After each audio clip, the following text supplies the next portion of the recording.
Hello, it's Reviews Day Tuesday. I expect that you're wondering a few things like, Ella, your hair has changed and why didn't you do a video last week? And I'm sure I'll get to that at some point at the end of this video. This Reviews Day Tuesday is going to be about The Time Traveller's Wife by Audrey Niffenegger?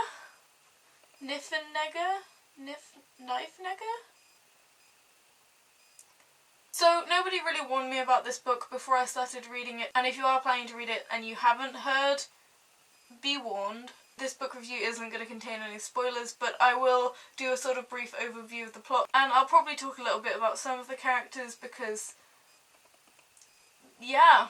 So I found the book really interesting, and just after I'd read it I found out that the author had actually planned all of the story points without adding the little time travelling bit in, and that was just a great way to get the story to all fit together, which is a really interesting way of thinking about it, and I think that it's one of the best time travel based things I've ever read / seen because of the way that it's so incredibly clever without having to go back on itself and change it, if that makes sense. So things like Doctor Who are very good, but as the series progresses and as you discover more and more, they tend to go back in time and fix things that didn't really make very much sense. And I'm not criticising Doctor Who at all, please don't think that, but it's just a very clever way to write a book. If you've read The Book Thief, I had very similar feelings about this book as I did to that book.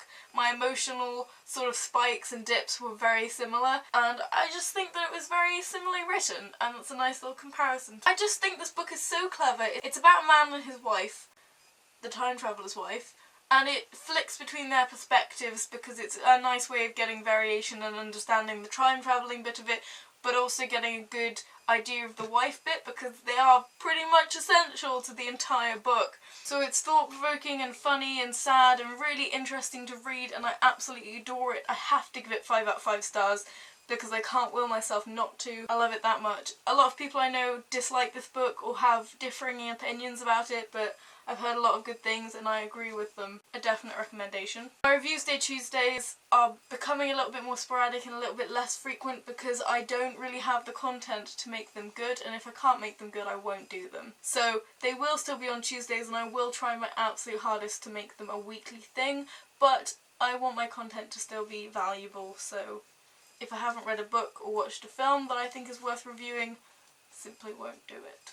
My hair has changed, yes. This has been Reviews Day Tuesday. I hope you enjoyed it. You can see my Twitter, Tumblr and Goodreads in the description below, or click here for last week's episode.